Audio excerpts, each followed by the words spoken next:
Well, Charlemagne was probably the most important political leader of the entire early Middle Ages, and maybe the entire Middle Ages in the West. He was really an extraordinary individual who was very difficult to put into a box and describe. He was a man who really helped consolidate Europe and bring unity to much of Europe, and sometimes that was done very by way of wars, but other ways he did it were more peaceful. And Charlemagne is probably perhaps most well known to many students of church history as someone who really ushered in this age of Christendom, this joining of church and state. And of course, he's famously crowned emperor in the year 800 by the Pope. And so you see this church and state coming together with Charlemagne. But what a lot of people don't realize about Charlemagne is he ushered in an entire renewal of culture and learning during his time. And it's called the Carolingian Renaissance. And he was the leader of the Carolingian Empire at the time. That's why it's called the Carolingian Renaissance, or rebirth of culture. And so this is a time of great learning and education, and that's brought into his empire, which is in Central Europe, modern-day France and Germany. And what he did was he made monks more literate. He made monks learn Latin. And so monks at this time then became more literate. They're able to read the Bible in Latin. They're able to understand the church fathers and read them in Latin. And they're able to become more educated. And they become the educated class as a result. And so this whole class and groups of monks became the educated class throughout Europe. And it really elevated the status of not just monasticism, but Christianity throughout Europe. And you see with Charlemagne a number of reforms in the church, and you see a number of different contributions to culture. He changes the way people write in Latin, the introduction of Carolingian minuscule or lowercase letters, spaces, and punctuation, things like that didn't exist before. You see this now. And so reading and writing and communicating become much easier during this time with Charlemagne. And he ushers in a number of liturgical reforms as well, and has a big impact on music in the early Middle Ages as well.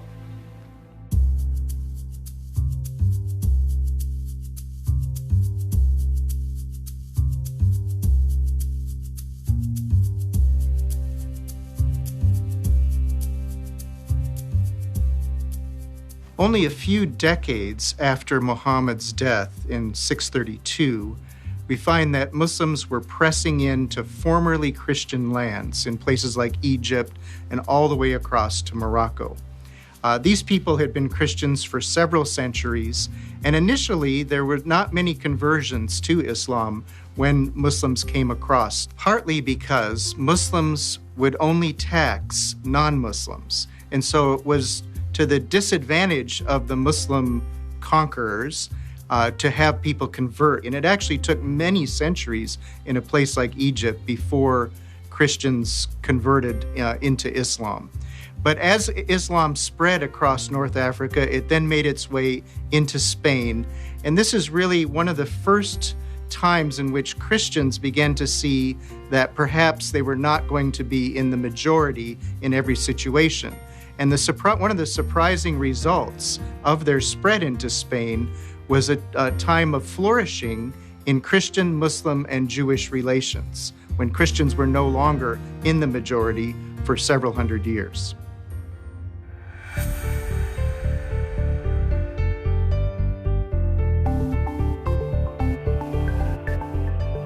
Sometimes we think of feudalism as originating in medieval Europe, but actually it goes back to pre-Christian times in the Roman Empire. It may have taken on new forms later, but already throughout the Roman Empire, you had landlords who owned vast estates. Sometimes they didn't live anywhere near the estates, sometimes they'd live in cities, but landlords who owned vast estates with tenant farmers or serfs who worked on these estates. The land belonged to the landlord. If the tenants didn't produce as the landlords wanted, they could be expelled from the land. And the produce, the landlord would get a significant proportion of the produce. So actually, feudalism didn't originate in medieval Europe. It already existed in the Roman Empire.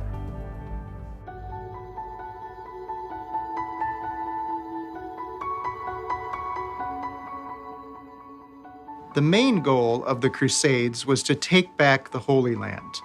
The Holy Land was sacred to three different faiths at this time in history. Of course, Christians saw it as a holy place, Muslims saw it as a holy place, and Jews also saw it as a holy place. And so once Muslims came in the 12th century, there was a sense in which this needed to be liberated in order for Christians to continue to have access to the Holy Land. And that was one of the main motivations, was to go down there and take it back. Unfortunately, there were many mixed motives, and the people that eventually went down to the Holy Land, most of the people were of a military background, and then thousands, tens of thousands of poor people decided this was a great time to go on pilgrimage. And so in one sense, this simple idea of going down and taking it back for Christianity completely backfired.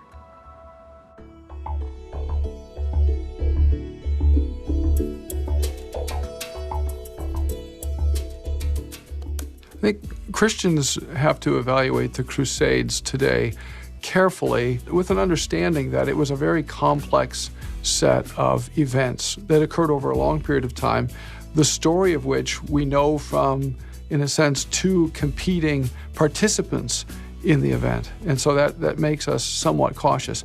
On the one hand, the story that has been largely received by the West since the Enlightenment, and even before, but particularly since the Enlightenment, I think is probably misleading in important ways.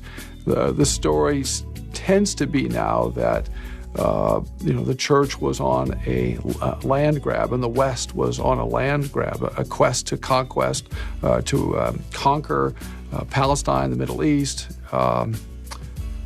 And I think that the story is more complicated. Some more recent scholarship has suggested that, in fact, the Crusades were in important ways a response to Islamic aggression, military aggression. That part of the story sometimes is omitted.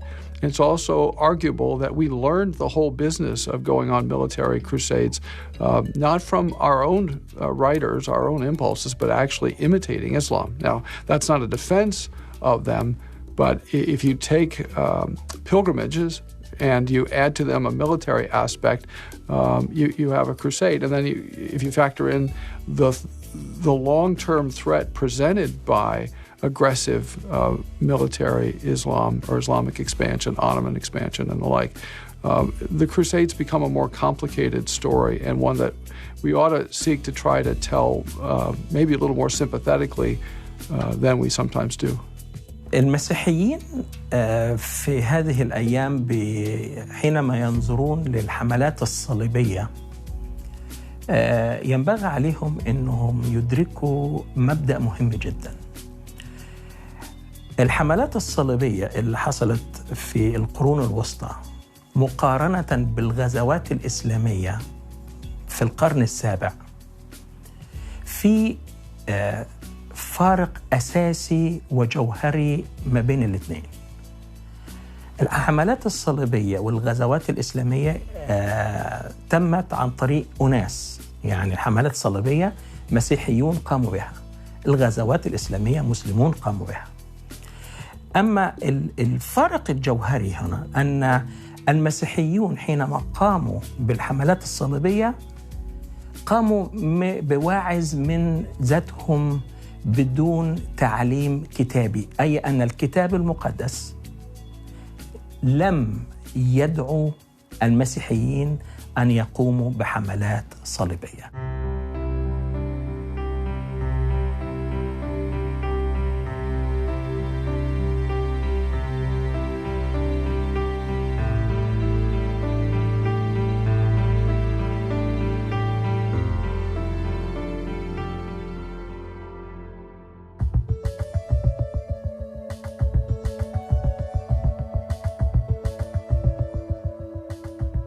Scholasticism is a movement or an approach to learning and education and theology that happened in the 12th and 13th centuries and beyond. And I would say that scholasticism came from this idea that schools were developing. That's where we get the word scholasticism.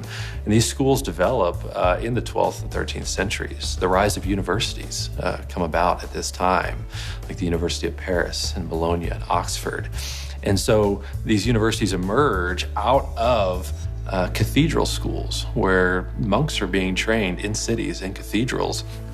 And this education then is becoming separate from the cathedrals into universities as we know them today. And so this model of education is really a unique way of doing academic study and theological study. And so what you see in scholasticism is a movement where you are seeing a higher use of reason in theology and the application of reason to the study of theology often, certain approaches to logic that are being applied, trying to see the harmony between reason and revelation often. And you're also seeing in scholasticism, even those who don't use philosophy as much, someone like a Peter Lombard, he's still trying to harmonize various people who have written in the past. And so he's trying to harmonize the church fathers. And so he's very concerned about being exact and articulate and precise in his theology. And this is something that can certainly teach us today about being precise in our language and being accurate in how we talk and how we do our theology instead of being careless and reckless. They're actually quite precise. And so sometimes we may think that the scholastics were too disassociated from life and too out there and ivory tower, as we'd say today. But they were really making an attempt to show continuity throughout the Christian tradition, and they were making a strong attempt to be precise in their language and to be exacting in how they talked about God and the Christian life of the church.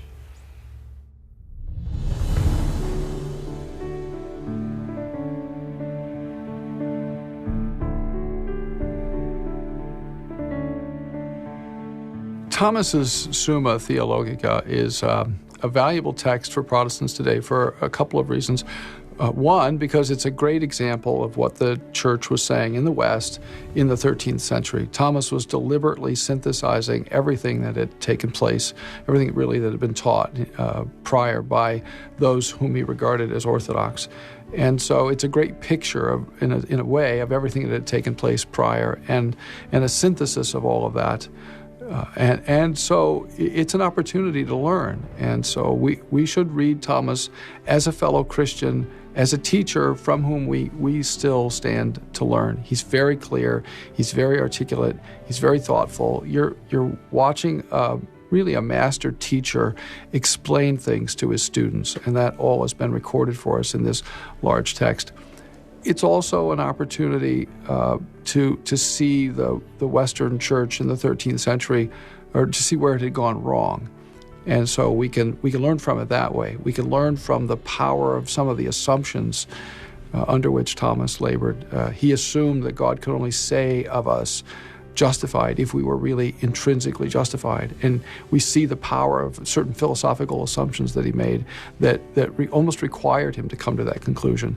And so that learning to criticize that and seeing that in him enables us also to see that in ourselves, where our prior philosophical commitments might be influencing us. So I don't think we should read Thomas uncritically. And I don't think we should read Thomas, as some have suggested, as if he were sort of a proto-Protestant, because that's certainly not the case. At the same time, I think we ought to read Thomas, and we ought to read him appreciatively as a master teacher and as a very clear expositor of, for example, the doctrines of election and reprobation. Few teachers in the history of the Christian church have been as clear about those as Thomas. Protestants don't normally like to read Thomas's Summa Theologica because he's Catholic, and we have a bit of an aversion to that type of literature. But I think that the Summa is extremely valuable for us today, as Protestants even. And I say that for a couple of reasons. Number one, if you want to know where some of the classical Catholic thoughts came from, Thomas is a great place to start. Second of all, Thomas is exhaustive. When he writes on something, he literally uncovers every rock, every stone, every nook and cranny of that topic and that concept and walks through it very thoroughly. And then lastly, I'd say just methodologically, when it takes a bit of time to learn Thomas's method on how he's writing. But once you do learn this method, you have a model here of how to think and how to approach different questions. He'll start off with a particular category, say God. He'll divide the topic up into various subtopics, the existence of God, the nature of God, the work of God, so on and so forth. And on every one of those subtopics, he'll ask a series of questions. And these questions are things that you can answer in a yes or no fashion. Does God exist? Yes or no? And he'll give you a yes or no. He always starts with his opponent's position. He'll tell you the reasons and the arguments that people put forward for why God doesn't exist. And then he'll say, on the contrary, and he quotes from some expert. And this is where you clue in now that this is his position. And then he says, I answer that. And he goes on to explain the reasons why he does think that God exists. And then he returns back to his opposers' reasons for denying God's existence and shows why those reasons don't work. And so you don't have in Thomas anything quick, anything passing. You have a very, very thorough mind that kind of helps you teach you how to think through various kinds of issues. And I've found that to be extremely valuable for me as a philosopher and a theologian.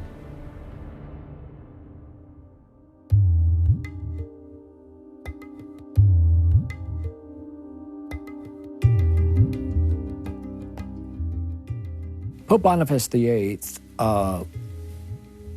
assumed the pontificate about the beginning of the 1300s.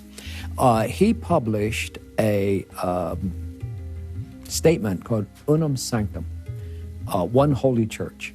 In that, he argued that the church has superiority and primacy over the state. That has always been a tension through the medieval period, never resolved to Napoleon Bonaparte. And so what that document specifies is that there is only one true teacher, there is only one to whom we must do obeisance, one to whom we must kiss the foot, and that was the church, meaning Boniface VIII. So it's Boniface's extreme position on unique authority that did not fit well with Philip. Boniface VIII was a pope who claimed that he, as the pope, had ultimate authority, not only religious, but even political, over not only everyone just in Europe, but every human being. But as you can imagine, he's making this statement to kings and princes who in their own right have some power, and there was bound to be conflict. One of the most notable is conflict he has with Philip IV of France. Philip wants to start taxing the clergy because they've got lots of money. And Boniface says, no, you cannot tax the clergy without my permission because I am your overlord. That caused a lot of strife. There was some fighting that goes on related to this. But what ends up happening, really, I think the significance for the Reformation is that Boniface's claim of authority of the church over every aspect of life I think set the table for some of the abuses that expanded and by the time of the Reformation just became a powder keg of abuse that really in many ways brought about the Reformation. So his attempt to control everything I think actually resulted in the exact opposite, and the Reformation was the way of breaking off those chains both politically and religiously.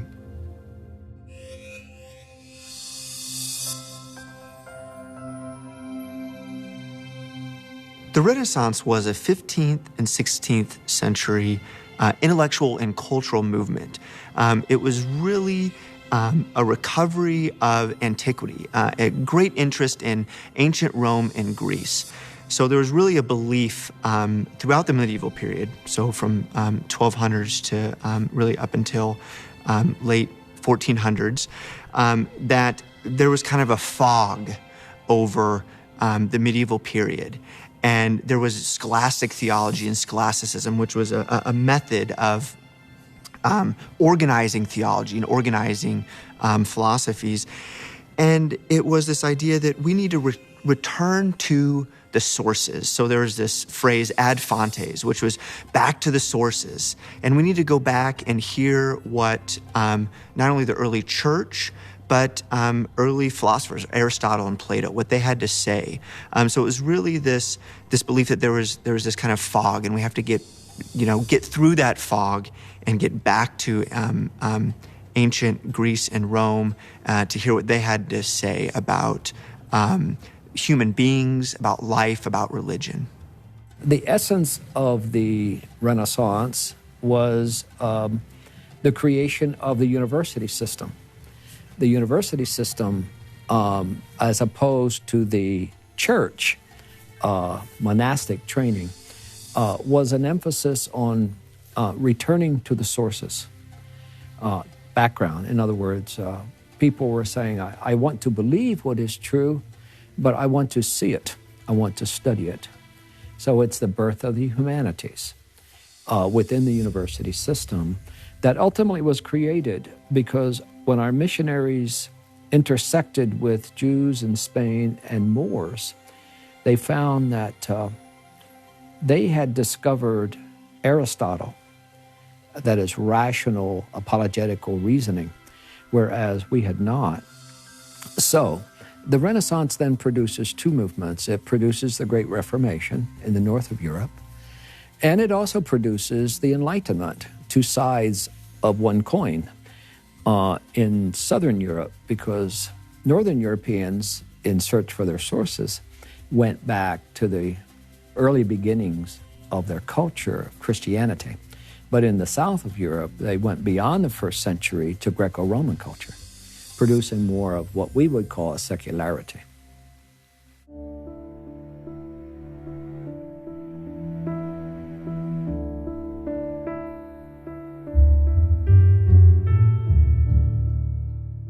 The cultural movement of humanism in the late Middle Ages was actually called Christian humanism. And it was a movement which began among scholars, particularly what we call the scholastic movement in the late Middle Ages in monasteries.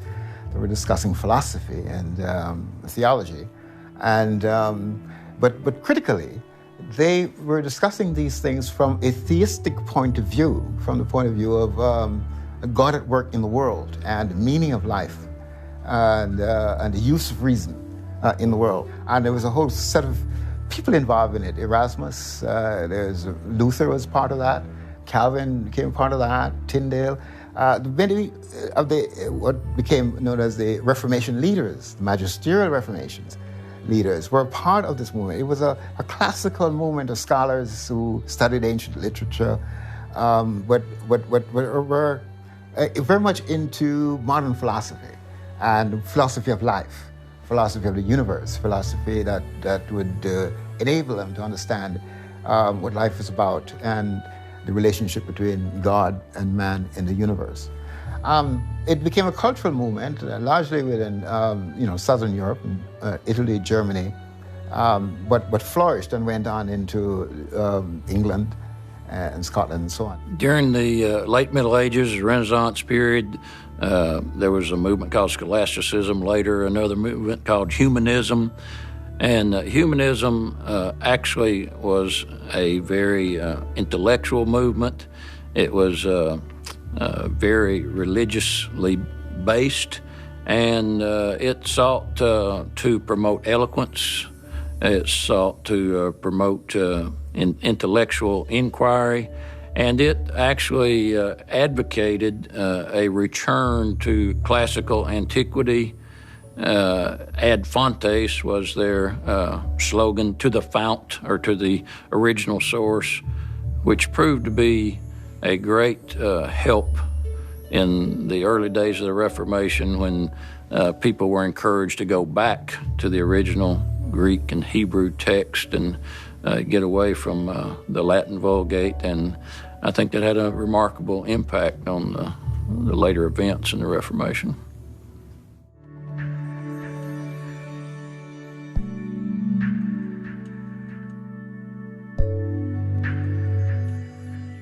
What we call the cultural humanism of the late Middle Ages was an attempt to borrow from antiquity, this would be from Greek and Roman times, models of speaking and writing which were deemed to be superior to that of the late Middle Ages. People in this period of time believed that they were living in an age of decline, and they had been led to believe that everything about the ancient world was superior to that of their own times. So the people who were most curious to acquire this knowledge were actually people in the business classes. They wanted to be able to write legal documents, official letters, bills of lading. This would be what we call commercial paper. They wanted to do this in the best possible style. They began to make money out of doing it this way. And these are the people who, because they had succeeded so well in business, were then able to use their massive profits to sponsor works of art, painting, sculpture, and so on. So it was an imitation of the literature and the speech and styles of writing from antiquity. Was this religious? Was this irreligious? I would say that originally it was neutral. It was neutral. It was really about style. Now, other things from antiquity were copied also. This would include styles of building, columns and cornices. It involved the imitation of ancient art, particularly sculpture. But there was nothing what we would call man-centered about this. It was simply an imitation of superior styles from long ago.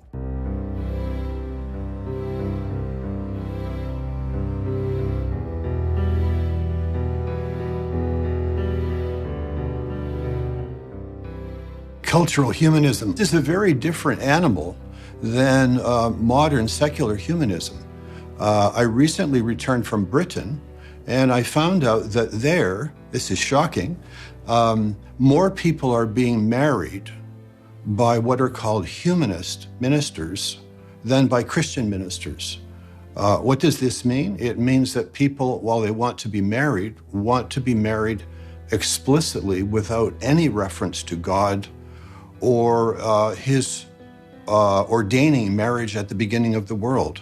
So modern secular humanism is anti-God and anti-theist. It's really a shame that the same word humanist is used to describe both movements. Secular humanism today is something that is devoid of a theistic understanding of life. Life that God is the creator, and we affirm who God is, and we recognize the importance of God in human life. Secular humanism now is, a movement that came out of the Enlightenment, 17th, 18th century, and moved away from theism, and embraced, in some instances, atheism, and became very much into what we now call the secular life. And so humanism today is a very different thing from what we then called Christian humanism in the late Middle Ages.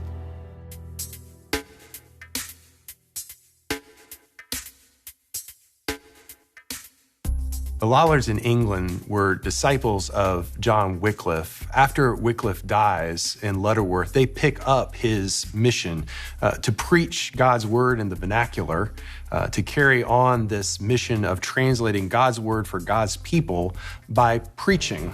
They also, though, were those who sought to separate those who were true Christians from those who were false. Some people believe that the word lollards meant mumblers, but it might be that the word lollard comes from an Old English word that means tares, like the wheat and the tares from Matthew 13.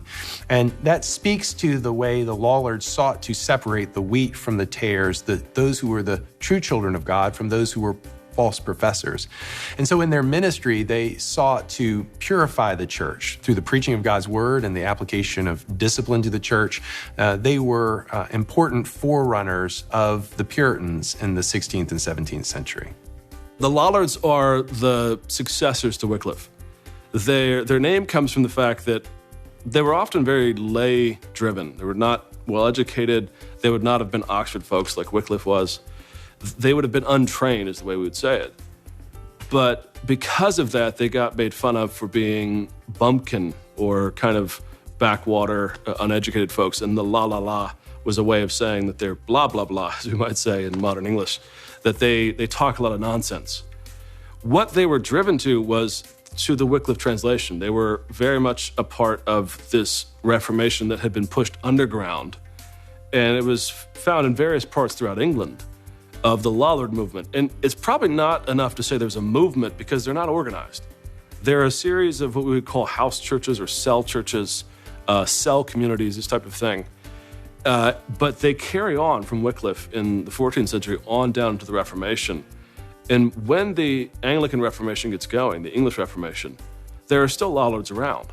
Again, lay folks, they're not seeking education, they're avoiding the structures of the Catholic Church. But there are clear evidences of folks that are Lollards that come in to join the Reformation because they found that it was the flowering of what they had been maintaining from as far back as Wycliffe. So we don't know a great deal about them, actually. Because they were so underground, there's not a lot of evidence. They didn't write a lot of books. They couldn't. But we know of their lineage because they endured, and we see them show up again, almost like leprechauns. They pop back up again in the 16th century. And they see the Reformation again as the outcome of their stand against the Catholic Church on the Scriptures.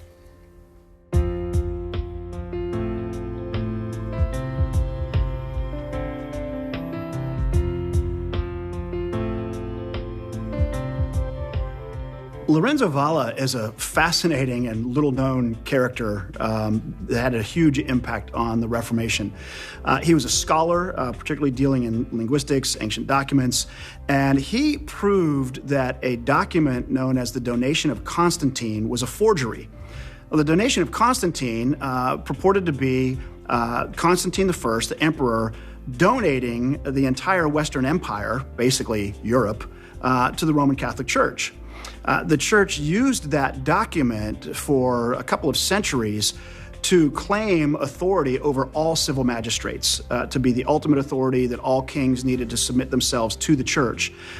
When Valla comes along and proves that this document's a forgery, you can imagine the delight on the part of a lot of kings and princes to be able to say, you have no claim on us any longer. Protestants began to circulate his work widely, and it became very useful to Henry VIII and to Thomas Cromwell, who was his minister. Cromwell used that document and the forgery of that document to prove that Henry did not need to submit to the Pope, and that as the King of England, he was the supreme authority in England and not the Pope.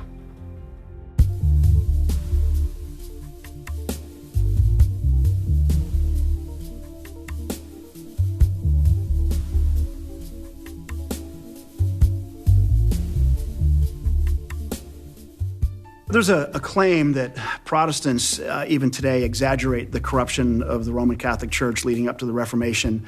I'm not sure you can exaggerate it because it was significant. And the fact that it was taking place within the church makes it even more heinous, I think is the right word to use. The immorality that was rampant within the clergy, for instance, was just commonplace. One of the things that people don't realize is that celibacy was only enacted as canon law around the 11th century. That opened the door for incredible abuse. Now that clergy are not allowed to marry, but they still got urges and desires, and what ends up happening is that most clergy ended up keeping mistresses.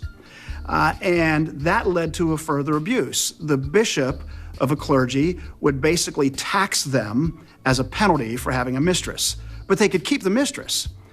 So bishops would actually encourage the clergy to have a mistress because the bishop gained money from the practice. At the time of the Reformation, Erasmus reports that one bishop claimed that in a single year, 11,000 clergy were paying him the mistress tax. That's just wide open abuse and corruption, taking place within the church.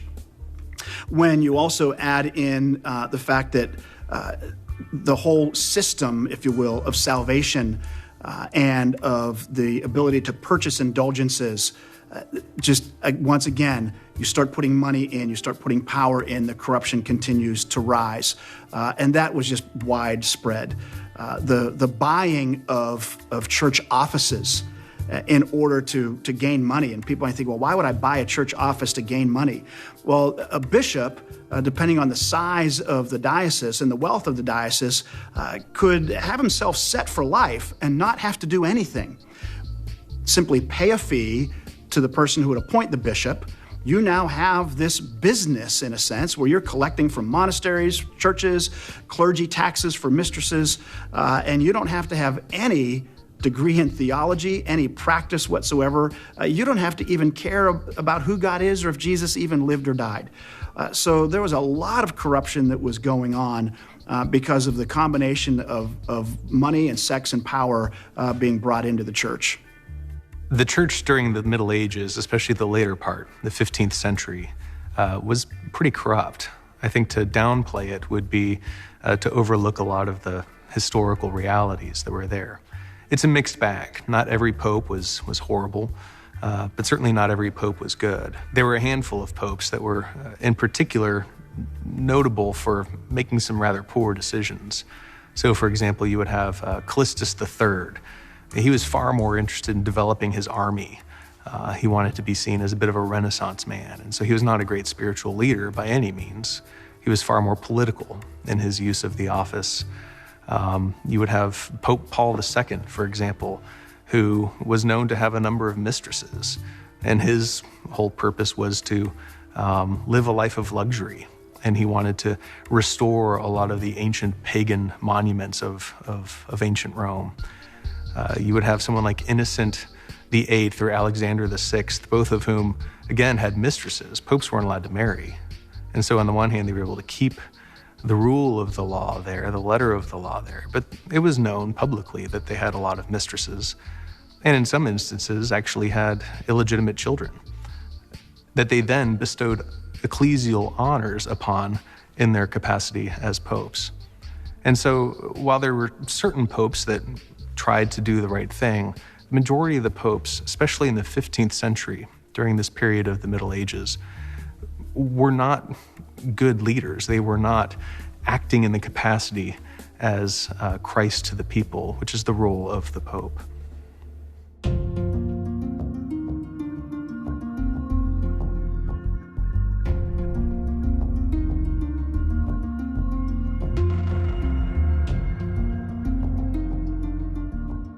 When we look at the corruption present in the church in the late medieval period, warning bells should be going off all over the place for today, because the big three of corruption has never really changed.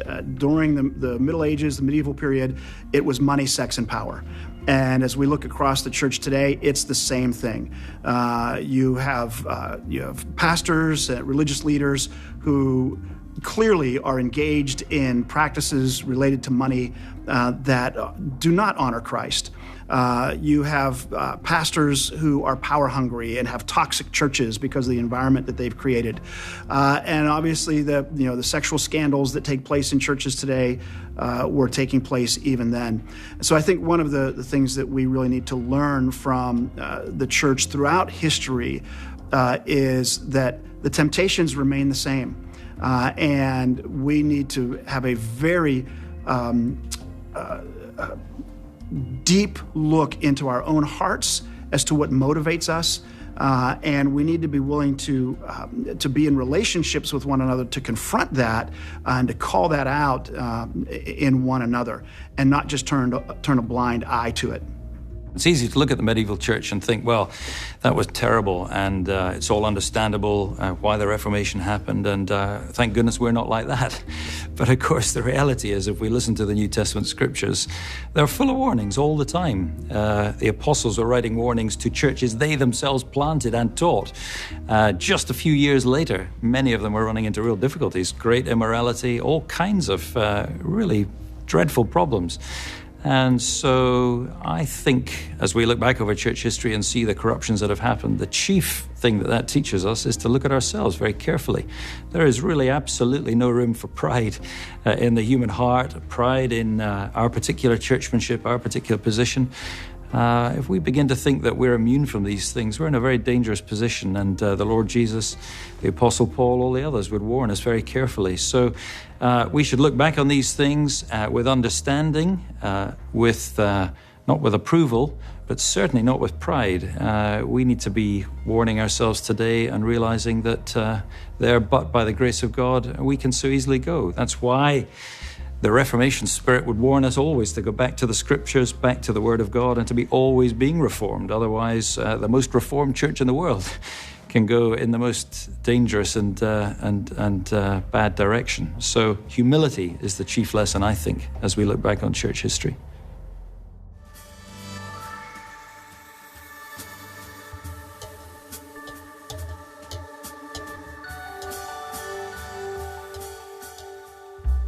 In ancient Israel, the children of Israel were carried into captivity in Babylon. They were there 70 years. Now, in the late Middle Ages, moving toward the Reformation, there was a period of time when there was great disruption in the life of the medieval church. And the papacy itself was taken out of Rome to France, to Avignon. And for a period of 70 years, it was, as it were, captive to the kings and leaders of France. And so that period is called the Babylonian captivity of the church. It's also the title of a book, a treatise by Martin Luther in 1520, in which he reviewed some of the teachings of the medieval Catholic Church and sought to shine the light of the gospel, the light of the scriptures upon them, especially as it related to the sacraments.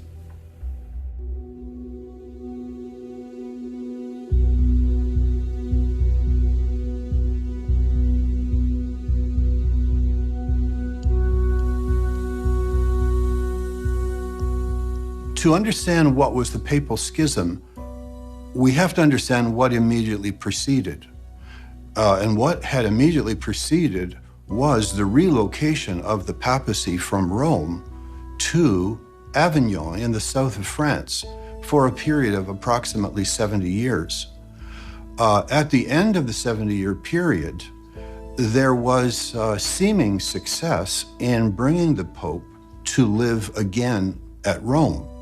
And it's worth acknowledging that he had left Rome because it was too dangerous a place for the Pope to live. But he was coaxed to return to Rome only for an unforeseen development to happen. And that was that those who had supported the papacies residing in the south of France and who still wished it to be there nominated a rival pope.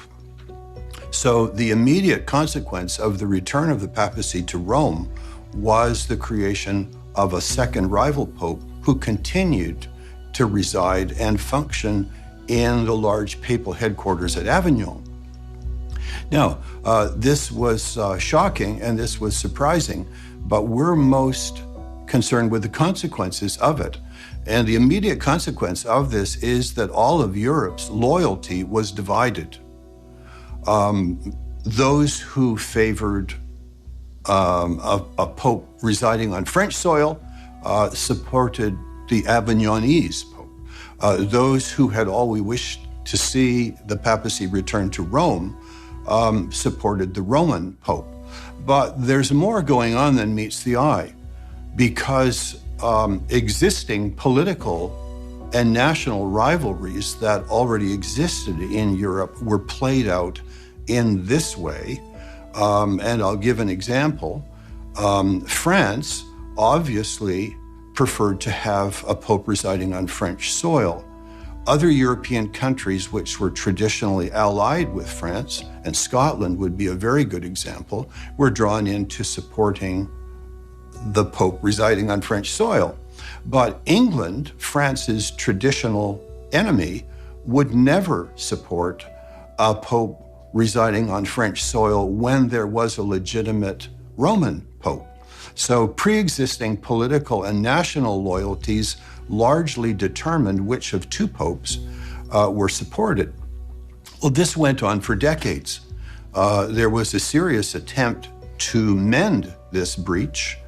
The difficulty was that neither pope in either place was automatically willing to relinquish or abdicate. Before this was over, there was even a brief period of time when there were 3 popes.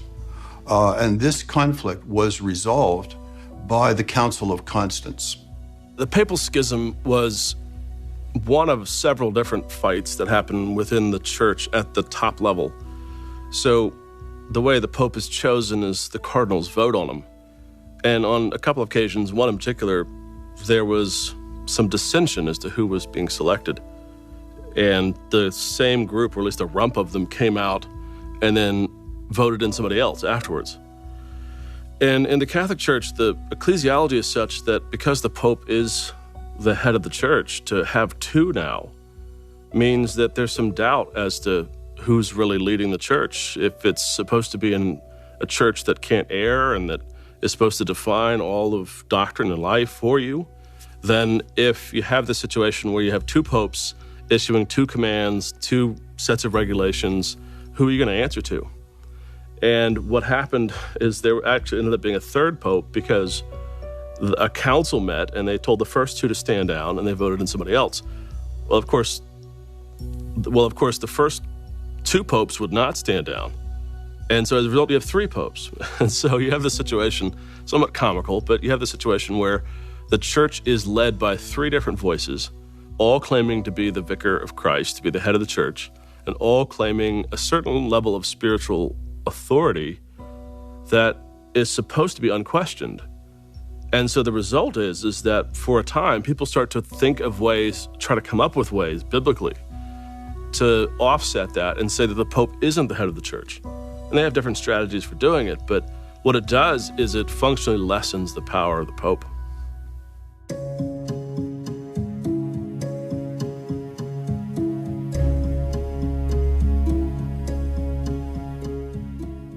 So the word simony actually comes from a biblical character, the character Simon Magus, who in the book of Acts tried to buy the power to distribute the Holy Spirit to whomever he wished from the apostles. Of course, Peter rebuked him, and he's become legendary throughout history. So this idea that Simon tried to buy something to distribute to others provides the root of the word simony. The idea in the Middle Ages was that lay leaders, really feudal lords, would purchase church offices and give them to their children, more times than not their illegitimate children, as a way of providing a living for them. The Catholic Church at times looked the other way, but reformers such as Hildebrand, who became Pope Gregory VII, saw simony as both a corruption of church office and as a dangerous practice for the life of the church. He tried to reform it, and indeed, many reforming popes would look at the practice and seek to reform it. It came up in the Fourth Lateran Council in 1215, and later John Huss would point out the dangers of simony in his efforts in Bohemia as he tried to bring about reform. And so the Catholic Church throughout its history has tended to look down on simony as a dangerous corruption of church office in the life of the church. Simony was an interesting practice in the church. What would happen in the church is that you could buy position, ultimately buying spiritual power. You could pay money to buy an office within the church on the lowest level, to be a pastor or to be a bishop or to be the head of a monastery. And most of these positions carried with them a fair amount of income, depending on how big the monastery or the diocese was. And so you didn't have to have any qualifications. You didn't have to have any call from God for this. You just had to have a large enough purse to be able to purchase the office and have that be something that feathered your nest for the rest of your life. It was like buying a business is really what it was. And the practice, it did take place. Eventually, the church realized that this was causing incredible damage, and one of the reforms within the Catholic Church that did come about was to eliminate that practice.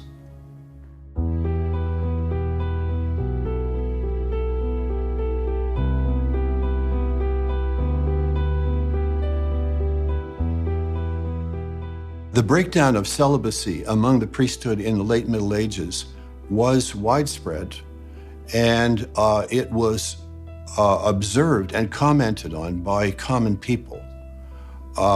It's important to acknowledge, however, that celibacy had not always been insisted on. To this day, celibacy is not required of priests in the Eastern Orthodox churches. But in the 1200s, because popes began to be selected from among the ranks of monks, the ideal that had been insisted on by monks was transferred to the priesthood. And from that point on, the same expectation of celibacy was laid on both kinds of Catholic leaders, monks and priests. Now, how widespread was this? We only have bits and pieces of information, but the simple fact is that many priests kept concubines. They may have been passed off as housekeepers, but many children were born to priests. And then the question was, what was to be done with these children whose official existence could not be acknowledged? They could not be acknowledged as the proper children of the priest. And so places in society had to be found for these children, both men and women. And monasteries received some of them, but those who did not find places in monasteries had to fend for themselves in a society that looked on them as symptoms of a very great problem. So they were not only illegitimate, but they were the illegitimate children of people who weren't to have any children. This was not only a problem for priests, but it was a problem for bishops and even for popes who had many unacknowledged illegitimate children. Celibacy was something that I think caused a great deal of problems within the Roman Catholic Church leading up to the Reformation and even since. It was instituted around the 11th century. Up until that time, priests could marry, and there didn't seem to be a whole lot of problems. But celibacy gets put into place. You don't simply eliminate someone's sexual desires because you pass a law. And what ends up happening is that priests and monks and others found ways to satisfy those sexual desires, whether it was through mistresses, whether it was through brothels, whatever the case might be. So it didn't, saying that you couldn't marry and thinking that meant you would be celibate really didn't result in what was intended. And so now you have priests trying to hide their mistresses. You have bishops accepting payment in order to not do anything about the mistress that a priest has.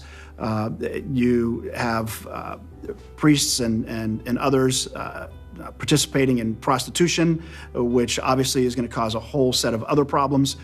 And it carries down, till today. I think the Roman Catholic Church has recognized that they've got a serious issue to deal with in terms of sexual abuse within the clergy, and are even beginning to have conversations about maybe we made a mistake way back then and need to figure out a different approach.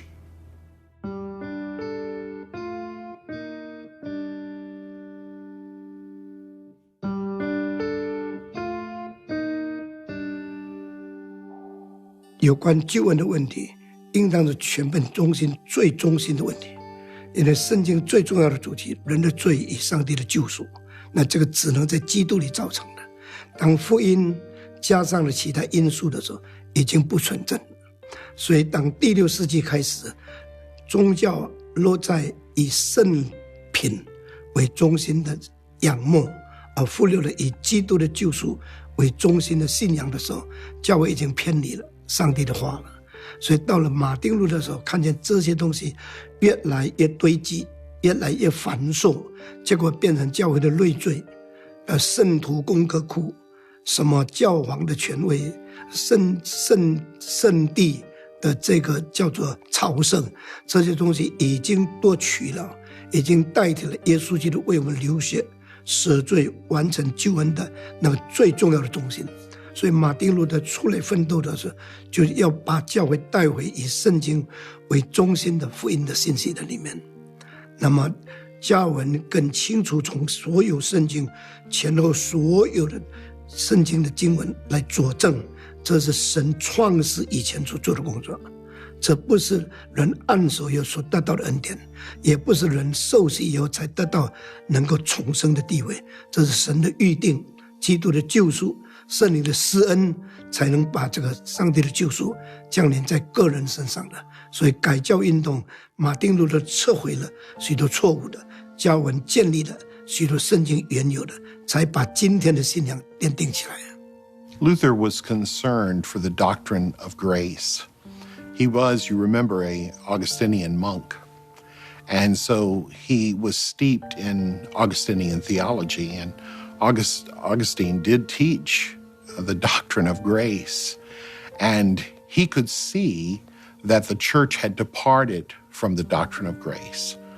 So basically, scholastic theologians, in their adaptation of Aristotle to theology, had adopted his idea of habituation, that if a person repeats a virtuous act, that they would be made virtuous in time. So you do that act enough and you will be righteous in that way. You will be virtuous in that way. And this became the means of salvation by doing good works. However, Luther saw that this was indeed a defiance of the apostolic doctrine of grace. Now, in the Catholic system, a person was born and then they were baptized. At baptism, they were considered to be regenerated and justified, made righteous, as it were. But then this put them into a state of grace. So they're living, as it were, in a state of grace. But of course, they know they're not going to be able to stay there. You know, the priests are aware of human weakness and they're going to fail, they're going to sin. And so consequently, they have the confessional. So when a person sins, he's in a state of grace, he sins.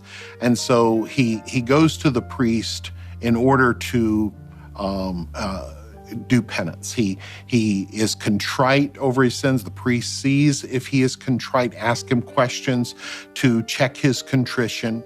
And then he is given a certain penance to do for that sin. And he does that penance, and when it's complete, the priest absolves him of that sin, so that sin is no longer counts against him, and he's once more in a state of grace. So he continues in this circular work of sin, penance, being absolved, and back into a state of grace as he lives. This is the good Catholic life, as it were, until the point when he dies. Now, when he dies, there are sins he didn't do penance for. You know, there's so many. So now he's in purgatory. So he's paying for the sins. He's purging out, the idea of purgatory, to purge. He is purging himself of these sins. He's paying for them in purgatory. And when that process is finished, then he will enter heaven. Well, when Luther looked on the system, he recognized that it was a system of human works. It was actually in defiance of grace, that the very idea of grace that Luther taught, it was God's goodness extended to us irregardless of who we are or what we have done. In fact, in one of his thesis in his Heidelberg Disputation, he says that God's love is different from man's love, that God's love creates what it desires. Human love, he explains, looks for something and then it appeals to us and so we're drawn to it. We saw that girl and we were attracted to her and we married her, you know. We walked on the car lot and we saw the vehicle and we really wanted it and we loved it. So, man, I love that car, and so we bought it. And that's the way human love works. But God, when he loves, he creates what he loves. That's the idea of grace that he advanced. It's not that God looks at us and because of what we have done, that we have some righteousness in his eyes and makes us desirable or acceptable. But the doctrine of grace teaches us that God has to create in us, has to justify us, has to receive us only on the basis of the righteousness of Christ. And so that is where Luther really differed from the Catholics on the matter of salvation.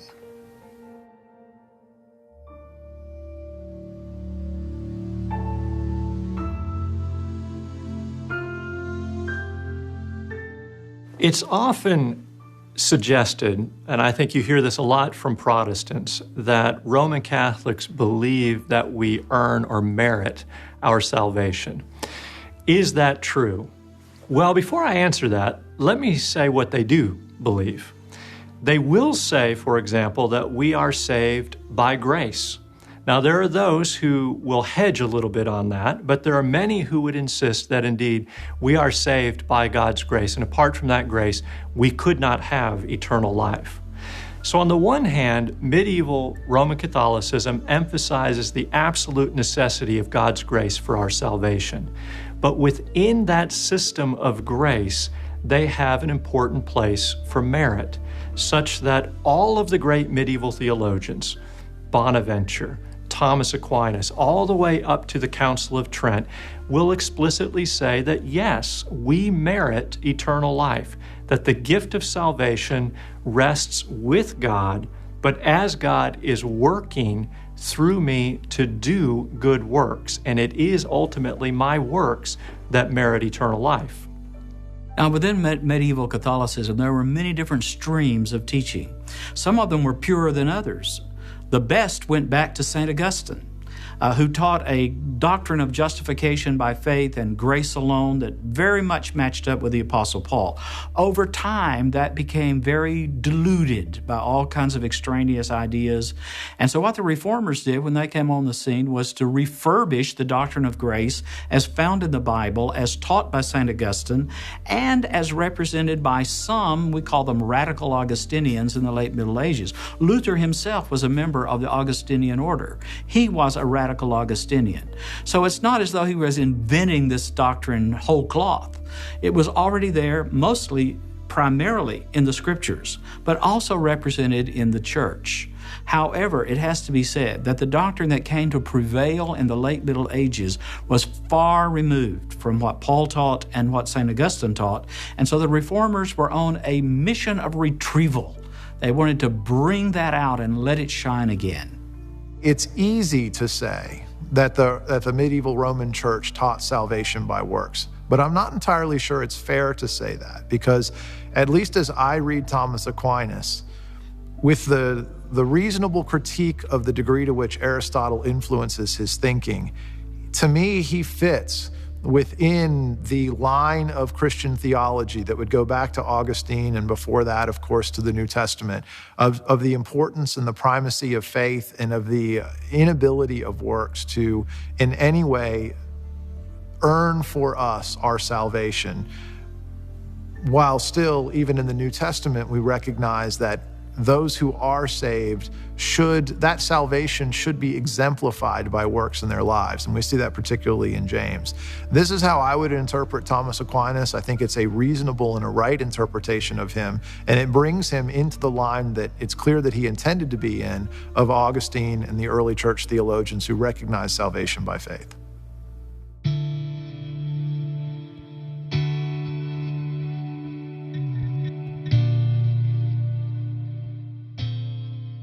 According to medieval Catholicism, at my baptism, if I was baptized in the Catholic Church, it removed the guilt of original sin and gave me spiritual life. I was born again. So we would call it today baptismal regeneration. Of course, that's the first sacrament of the church. The question of what happens at baptism, I know not the whole of medieval Roman Catholic theology, but I know only through Thomas Aquinas. And Thomas Aquinas was interesting because he was one of the great thinkers, one of the great systematicians in the history of the church, and he had this extraordinarily high view of God's sovereignty, but he also had a very high view of the transcendence of God, and this includes the temporal transcendence of God, so that God is not going through time linearly the way we are. In fact, as I understand Thomas, it seems as if time is really just this consequence of causes and effects, that there's no such thing as time, but there's just the fact that this happened after that happened, and so therefore it has the appearance of time. Well, that applies to baptism, because when Thomas talks about the individual person, he talks about the person in two ways. One of the ways is the ultimately true truth of each person being an atemporal or a supratemporal, might be better language, this outside of time eternal being, that there's a kind of eternity to all of us. It's not the same as God's eternity, but there's a kind of eternity. And so the events of our lives, such as salvation or justification, these are things which are first eternal realities, and secondarily, they are temporal realities. They have a point in time in which they seem to occur. So this allows him to talk about regeneration as happening at the moment of baptism in a really strong way, because it's baptism that is the visible time at which this eternal reality comes into play. If that was all he said, it would make it sound as if baptism was necessary for regeneration to occur, and it would make it sound like baptism was sufficient for regeneration to occur, and it might even make it sound like baptism just did the whole work entirely, and that's all that it took. But he has this interesting little section where he starts talking about what happens if a person comes to faith or comes to understand the truth of the gospel and wants to be baptized, but then isn't able to get baptized. And what he says there is that the reality of the regeneration, and again, the language is not identical to what we would use, but the reality of salvation having occurred, of God's work having been done, of the person having been justified, that reality is an eternal reality. And the mere intent or the mere will to get baptized is functionally baptism for the person in the case that they don't get actually baptized. Because of the distinction between the eternity and the temporality of the person, in the case of anybody who doesn't die before baptism, it doesn't matter to talk about did regeneration happen way beforehand or right beforehand or at the moment of baptism. Well, regeneration is justification is ultimately an eternal reality. And so there's no reason to talk about its appearance here in the natural world anytime other than at the moment of baptism. But he's very careful and very clear, and it's obvious that baptism is not necessary for salvation. And so regeneration is merely simultaneous with it. It's not caused by it.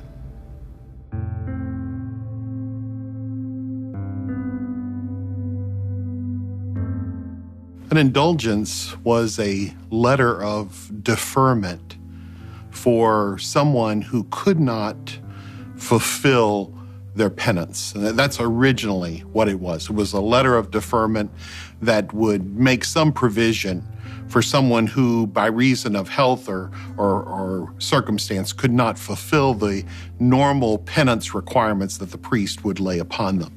So, for example, if there was an elderly woman who she could not make a pilgrimage if that was part of the penance that was required of her, or she was required to pray on her knees on the church steps of St. Peter or something like that.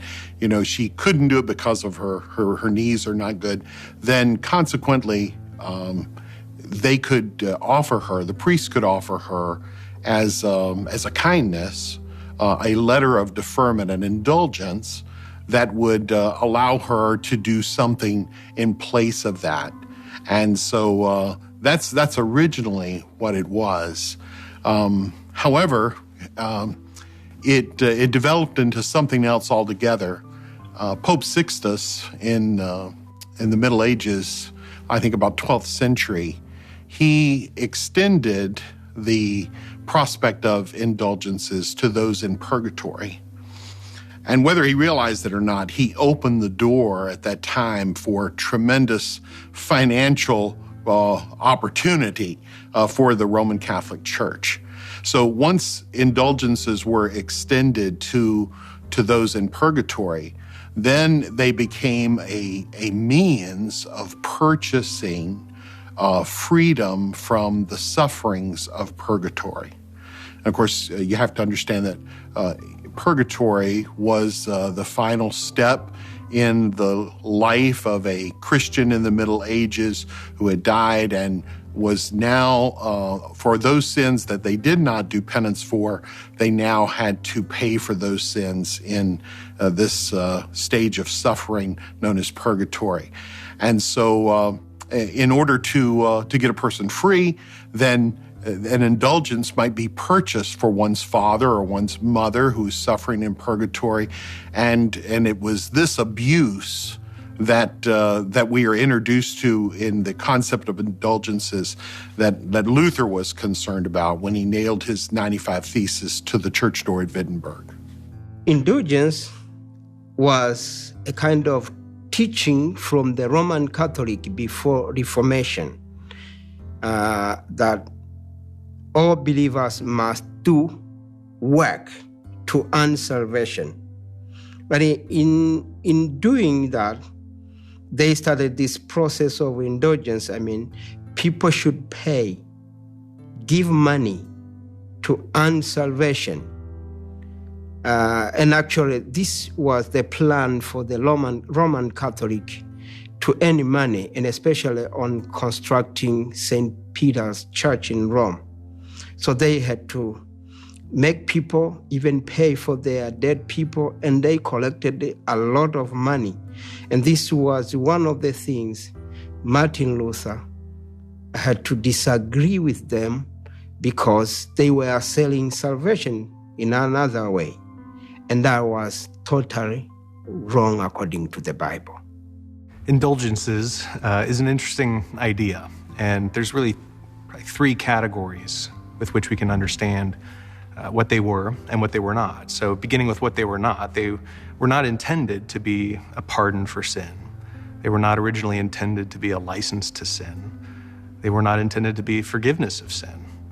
What they were, to go into the second category, is a way of restitution for the temporal penalty for our sin. And so if a Christian commits some sort of sin, lying, for example, then as a form of penance, then part of the consequence of that sin is the temporal restitution of the believer to be brought back into right position with Christ.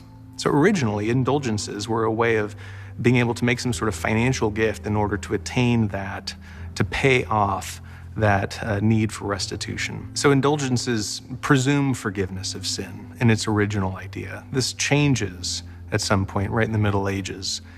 And what they are is because it's a financial offset for sin, it becomes a way in which certain purveyors of these indulgences were able to attain a lot of money. And so rather than keeping faithful to its original idea, indulgences became the notion that I could become saved because I've purchased an indulgence. I have been made right with God because of this indulgence. Rather than it being on the back end of having been forgiven, it takes over the position of the method of forgiveness itself.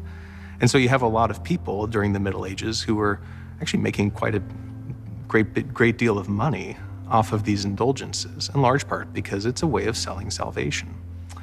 And these funds end up getting used for the buildings of cathedrals, for example, or the Crusades. And so it becomes this thing that it was not originally intended to be, and yet that's typically how we think of indulgences, as this method by which humans are made right with God simply by effectively paying a sin tax.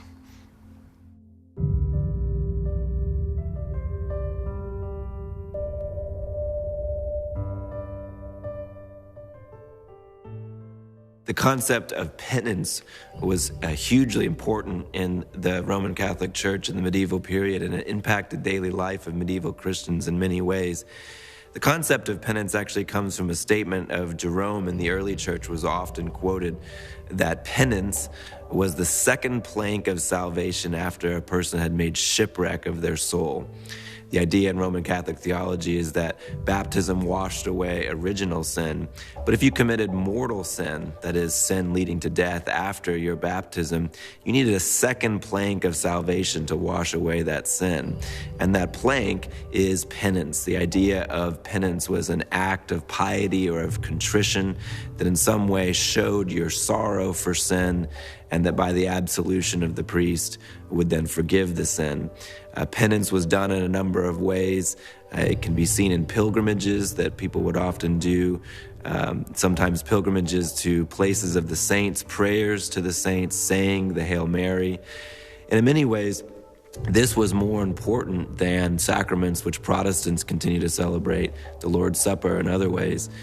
These acts of penance would have been very important for lay Christians in order to ensure their own salvation.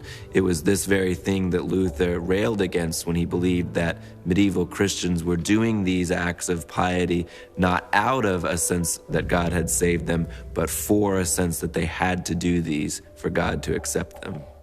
The daily life of medieval Christians centered very much on the sacrament of penance. And here's why. We sin, and medieval theologians recognize that there's two kinds of sins that we commit. There are mortal sins and there are venial sins. Now, as they thought about sin, they said this is the distinction between a mortal or a venial sin, that a sin means some kind of temptation has come to us. There's the suggestion of some kind of sin, and I begin to take some kind of delight or pleasure in that sin. If that's as far as I go, and I do not give consent to that pleasure and then actually act upon the sin, then that's only a venial sin. And venial sins can be forgiven with last rites, the last sacrament in Roman Catholicism. But if I consent and act upon that suggestion and that pleasure of a sin, then that is a mortal sin that destroys the relationship that I have with God. Now, a mortal sin can only be forgiven through the sacrament of penance. So the daily life, really, of a medieval Christian is one who has to recognize and see the sins that they have committed. They must go to a priest. They must truly confess. They must be contrite in that confession such that they never want to commit the sin again and they're sorry for it. And then the priest will give them a conditional absolution that is based on satisfaction of some sort. Now, let me back up and explain what's going on here. A mortal sin creates both guilt and punishment. There's the guilt of the sin and there's the eternal punishment of that sin. When I go to the sacrament of penance in the medieval church and I earnestly confess, what the priest does is he can absolve that guilt and he can take that eternal punishment and transfer it into a temporal punishment. And now I am assigned satisfaction to overcome that temporal punishment. Now, the problem, of course, is that I continue to sin and I continue to amass these punishments and I cannot pay for them all. And there become then different ways of paying for those punishments, whether it's indulgences, whether it's the prayers of the saints, the treasury of merit that the church has available to it. But ultimately, I will end up in purgatory where I will continue to pay for the temporal punishments that the sacrament of penance has transferred from eternal to temporal for me to do. Penance is born out of the original root in Latin, pena, which is penalty. And so there's a sense in which all sin requires some kind of penalty. And on the one hand, you have Christ who pays the eternal punishment for our sin through his work on the cross. That's understood. Penance was a form of paying off the temporal effects of our sin. So with the eternal taken care of, there's still the temporal, the here and now aspects of having to atone for our sin, or better put, be made right as a result of having committed a sin. And so in the medieval era, penance took the form of a number of very arduous things. There were severe fasts that had to be taken. Sometimes you would see pilgrimages. Sometimes people would even be imprisoned or flogged, for example.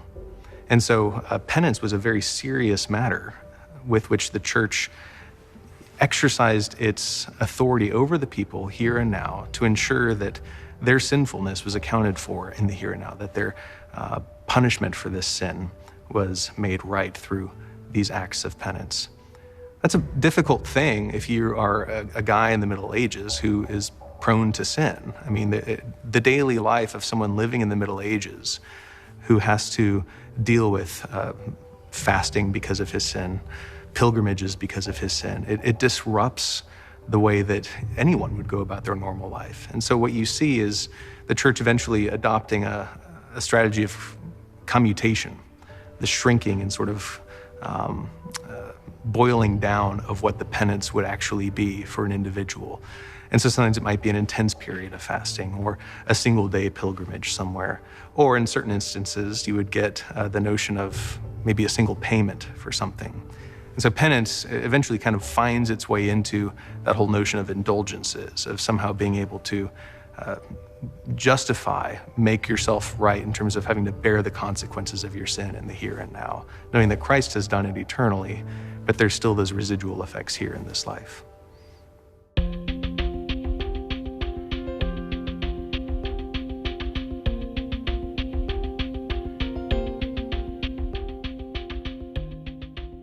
Evangelicals often look at penance as being something totally outside the realm of biblical Christianity, of anything that we as evangelicals would engage in. But I think there's a place for it, and I think there are some ways that we actually include penance in our churches and don't realize that's what we're doing. If the view is that penance somehow makes up for sin so that we earn a standing with God, no, that doesn't have a place in evangelical Christianity. But if penance is viewed as a sign of a contrite heart and as putting somebody back on the right path of living a life of obedience, then I think it does have a place. And we do this, for instance, when a pastor falls into a grave moral failure. We understand, yes, they can be forgiven and are forgiven when they confess and repent, but that doesn't mean that they automatically step right back into the role that they had. And in healthy situations, there's usually some period of time of counseling, of accountability, of carrying out lesser acts of ministry in order to kind of build back to where you need to be trusted and to be back in the role that you previously had. In a sense, that can be viewed as a type of penance, a demonstration of a truly contrite heart. And I think in instances where pastors have refused to go through that kind of accountability, it's been shown that they typically fall right back into the same errors. So I think properly understood, there's a place for a plan of life to help someone get back on track and to in some way rebuild their life coming out of serious sin. Some would ask if the doctrine of penance is somehow compatible with the doctrine of, or with the doctrines of evangelical Christianity. And one could say that as far as contrition and confession go, that could be seen as a part of repentance itself. But the idea of a temporal punishment as a satisfaction for sin has no ground of standing in any kind of evangelical belief.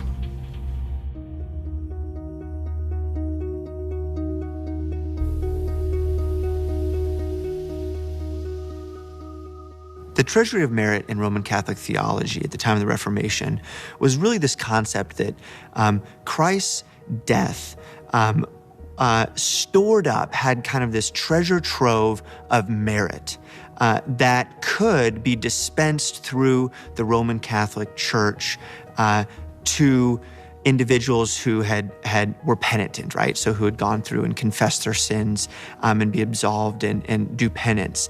And so not only Christ had this treasury of merit that could be dispensed through the Catholic Church and through the Pope, but saints, right? So people who were so good, who were so kind of holy through their lives, there's no way they could use up all that good merit, right? So it was stored up in heaven and then given to those who were really penitent.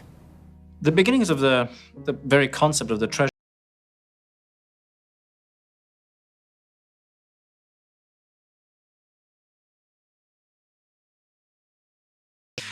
that in some sense something akin to the treasury of merit has its roots in how Christians celebrated the lives of martyrs. Because Christians held martyrs in such high regard, it was also the case that martyrs were perceived as having a certain kind of special favor with God. And we see that already, again, in another early Christian text, the martyrdom of Perpetua and Felicitas, who are two Christian women who, because Perpetua in particular, do not want to deny their faith, they have to die. Perpetua is a young mother in her early 20s who is asked to recant.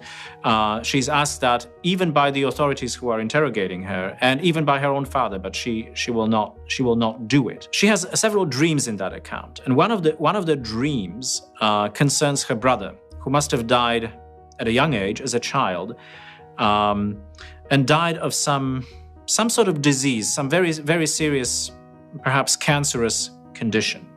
But in her dream, Perpetua, because she is ready to lay down her life to testify to the truth of Christianity and the truth of the gospel, in her dream, Perpetua sees that her brother is healed. In that account, that's only a dream. She sees herself as particularly favored, and she sees that her action could have effects beyond simply her own life. So, in a sense, the beginning of the treasury of merit lies precisely in these kind of views of martyrdom, where, in addition to this very, what we might describe, orthodox testimony to the work of Christ, and to the truth and the validity and the importance and the significance and predominance of that work in the life of any Christian, there is also a sense in which somehow what the martyrs did was so out of the ordinary, this unorthodox sense, that it could sort of suffice for others. Now, the notion of the treasury of merit as such does not develop till the 14th century, when Pope Clement VI promulgates a bull, makes a pronouncement, and he declares that there is such a thing as a treasury of merit, and that it's actually sort of up to the papacy to distribute merit out of it, right? Again, if we look at the martyrdom of Perpetua, there is no sense in which anybody other than God can apply the merit of martyrs if he so chooses, right? But with the treasury of merit, as it sort of becomes kind of enshrined in Roman Catholic dogma, there is a sense in which it is almost like an account that the Pope has access to and can distribute merit out of it. And that's, for example, what gives the basis, what becomes the basis of indulgences, that there is extra merit won by extraordinary Christians, martyrs and other saints, and that somehow the papacy has access to that account. Roman Catholic theology had to answer the question, how is a person made righteous? And I say that purposely, how are they made righteous? Because they taught that a person was made righteous at baptism. So where does this righteousness come from at baptism? Well, it comes from, in Catholic theology, the treasury of merit. Now, the treasury of merit is the sum total of the righteousness of Christ that is given in provision for the sins that you have committed in the past. That's the righteousness of Christ, but it also includes the righteousness of the saints. That, in other words, there are some people who did so many good works that their righteousness exceeded their need for salvation. They did enough righteousness to save themselves, and so what's God going to do with this other righteousness, this leftover righteousness? He puts it then in the treasury of merit, and it can be dispensed by the church. So the treasury of merit is a philosophical container, if you will, of righteousness, the righteous acts of saints and the righteousness of Christ that can be dispensed by the church in order to meet the need of sinners. And so that's generally the idea. Now, I would just add that you remember that Paul said that he could have charged asked for support from the churches that he ministered in, but he chose to support himself. Frequently enough, he worked with his own hands and supported himself, especially in new churches where he was planting them and so forth. Now, this work that he did, this would be considered a work of supererogation. And a work of supererogation was something above and beyond what was expected. Well, that's the kind of thing that then would go into the treasury of merit and could be dispensed by the Pope for the need of sinners. So that's the idea of the treasury of merit.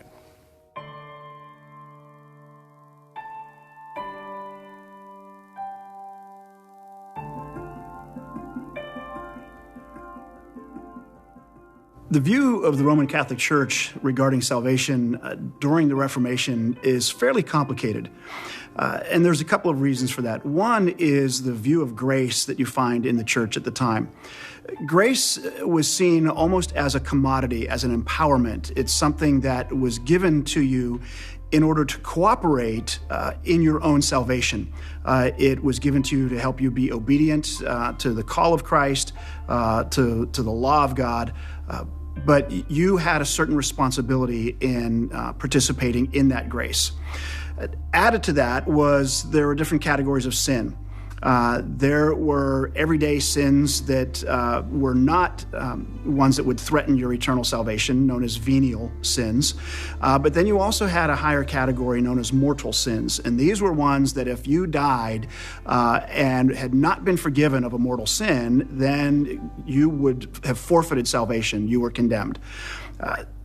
Grace comes into play in that it gives you the ability to live a life to not commit those sins. But also it's important that once you die, if you've died in a state of grace, no mortal sin, but you've got venial sins, yes, you're going to go to heaven eventually, but first you have to pay a penalty for those venial sins. You still get some punishment, which is where purgatory comes in. So it gets a little complicated involving grace. You add into that it was understood that you could not have salvation outside the Roman Catholic Church. So you could have done everything necessary to live an obedient life according to the church, but commit some act along the way that you get excommunicated and you've lost salvation and you're condemned. On top of that, baptism was seen as something that washed away sin. And so technically you could go your entire life, be on the point of death, be baptized, die in a state of grace and without sin, and go to heaven. So there were lots of different things going on when it came to salvation, but the impression that most people would have had is that I need to work hard, I need to cooperate with grace in order to guarantee that I have a place in heaven. At the time of Reformation, the Roman Catholic viewed salvation as should be obtained by works. Their emphasis was just work. And this was one of the reasons Martin Luther had to disagree with them. because as the Bible teaches, salvation is by faith in Jesus Christ through the grace of God. But the Roman Catholic put on the things to be done in order for someone to get salvation, such as those things people were told to do good work. But with doing just good work, that will not help someone in salvation. The Catholic Church viewed salvation during the time of Reformation basically in the same way that they did in the Fourth Lateran Council, that salvation came only through the Catholic Church, although it could exist outside the church, but not outside of Christ. And it, through the Fifth Lateran Council, basically affirmed that no salvation could be had apart from the Catholic Church. So that's basically how they saw salvation during the Protestant Reformation as well.